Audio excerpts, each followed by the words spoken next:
Bismillah, Assalamualaikum warahmatullahi wabarakatuh. Perkenalkan, nama saya Nurul Marwah, saya dari kelas 3A PPL. Di sini saya akan menjelaskan hasil dari 10 jurnal yang saya cari tentang akhlak tercela. Pertama, akhlak tasawuf menurut Syekh Abdul Qadir Al-Jailani menjelaskan ada ajaran tasawuf akhlaki yang menekankan penyucian jiwa melalui 3 tahap. Yang pertama, tahalli, dan tajalli.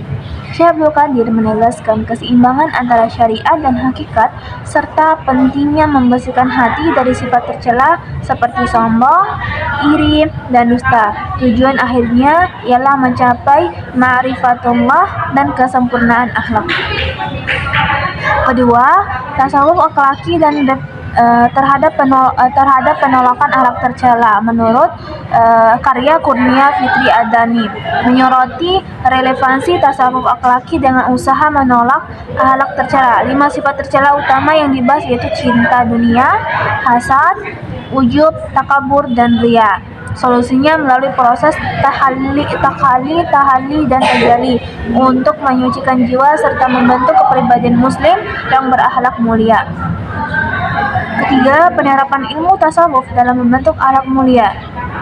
Peneliti di pesantren Darul Hadis menilai penerapan tasawuf berdasarkan Minhajul Abidin karya Al-Ghazali dalam membentuk moral santri ditemukan bahwa tasawuf berperan penting membersihkan hati dan penyakit batin seperti sombong dan riya, meskipun implementasinya terkendala faktor usia dan lingkungan santri. Keempat,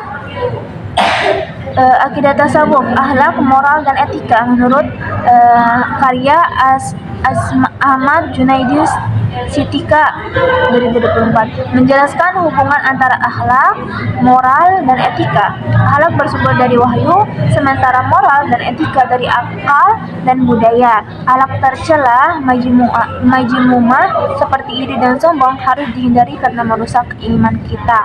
Ditekankan pentingnya meneladani Nabi Muhammad SAW untuk memperbaiki akhlak. Kelima, upaya guru akidah akhlak dalam pembinaan akhlak siswa. MTS Al-Fatimiyah Karawang membahas peran guru dalam menanamkan nilai akhlak kepada siswa. Guru menggunakan metode nasihat, keteladanan, dan pembiasaan untuk menghindarkan siswa dari akhlak tercela seperti malas, sombong, dan kasar. Faktor pendukungnya kerjasama sekolah, orang tua, sedangkan hambatannya itu lingkungan yang kurang religius. Keenam, macam-macam akhlakul mahmudah dan akhlakul majmumah dari Sri Wahyuni 2024 menjabarkan 2 jenis akhlak, terpuji dan tercela. Akhlak majmumah seperti takabur, dengki, dan bakhil dikategorikan sebagai penyakit hati yang merusak iman. Penulis menegaskan pentingnya menjaga keseimbangan hubungan dengan Allah, manusia, dan alam agar manusia hidup dalam rahmat Allah.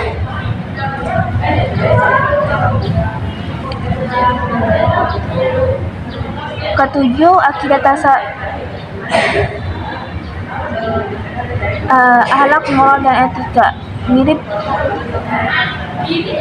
Akidah tasawuf, akhlak, moral, dan etika. Ini mirip dengan jurnal yang keempat tadi, namun lebih fokus pada penyucian hati dan peran akidah dalam memperbaiki akhlak tercela. Ditekankan bahwa akhlak tidak bisa dipisahkan dari akidah dan syariah karena ketiganya membentuk kepribadian muslim yang sempurna. Kedelapan, konsep pemikiran tasawuf akhlaki dari Dwi Mutia Ridha Lubis dan kawan-kawan menjelaskan tasawuf akhlaki sebagai ajaran yang berlandaskan Al-Quran dan Sunnah untuk mencapai insan kamil. 3 tahap utama, tahalli, tajalli. Jadi metode pembersihan hati. Ditekankan latihan spiritual, riyadhah, dan mujahadah agar tercapai jiwa tenang. Kesembilan, implementation of moral sufis in Islamic religious education. Samsudin menyoroti pentingnya penerapan tasawuf akhlaki dalam pendidikan Islam untuk membentuk karakter prospektif peserta didik. Guru berperan sebagai musyrik yang membimbing spiritual siswa melalui pendekatan tarbiyah, ta'lim, dan ta'dib. Nilai-nilai tasawuf seperti sabar, ikhlas, dan juhud dijadikan dasar pendidikan moral.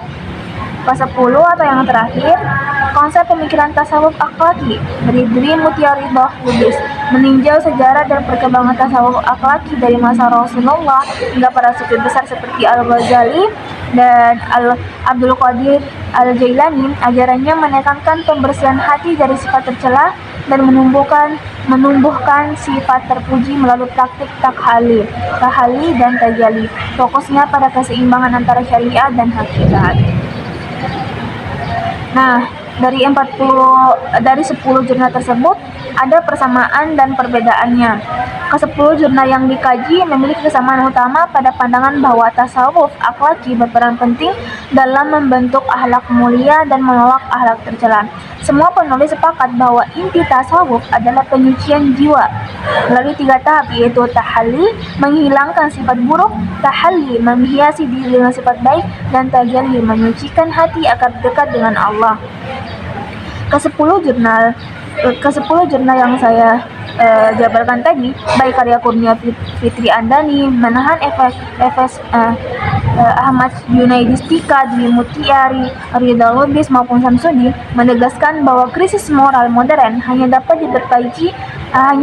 diperbaiki dengan menghidupkan kembali nilai-nilai tasawuf akhlaki yang menekankan keikhlasan, kesabaran, dan pengendalian diri. Meskipun memiliki tujuan yang sama dari ke-10 jurnal tersebut, setiap jurnal memiliki perbedaan dari sisi pendekatan dan faktor kajian. Jurnal seperti karya Kurnia Fitri Andani dan Dwi Mutiari Lubis bersifat konseptual dengan menelaah ajaran para sufi seperti Al-Ghazali dan Abdul Qadir Al-Jailani. Sebaliknya, Samsudin dan peneliti di MTS Al-Fatimiyah bersifat praktis karena membahas penyerapan tasawuf dalam dunia pendidikan dan pembinaan akhlak santri. Selain itu, jurnal Ahmad Junaidi Stika lebih menekankan hubungan antara akidah, moral, dan etika. Sedangkan Sri Wahyuni memusatkan pembahasan pada perbedaan akhlakul mahmudah dan majmumah, akhlak tercela dan akhlak terpuji dan akhlak tercela. Perbedaan ini menunjukkan bahwa meski perspektifnya beragam, ada yang filosofis, edukatif, dan empiris, seluruh jurnal sepakat bahwa tasawuf akhlaki merupakan jalan efektif untuk menolak akhlak tercela dan membentuk kepribadian muslim yang luhur. Mungkin hanya itu saja yang bisa saya sampaikan. Saya mohon maaf apabila ada salah kata dalam berbicara dan apabila ada kelebihan. Alhamdulillah. Sekian. Wassalamualaikum warahmatullahi wabarakatuh. Bye bye.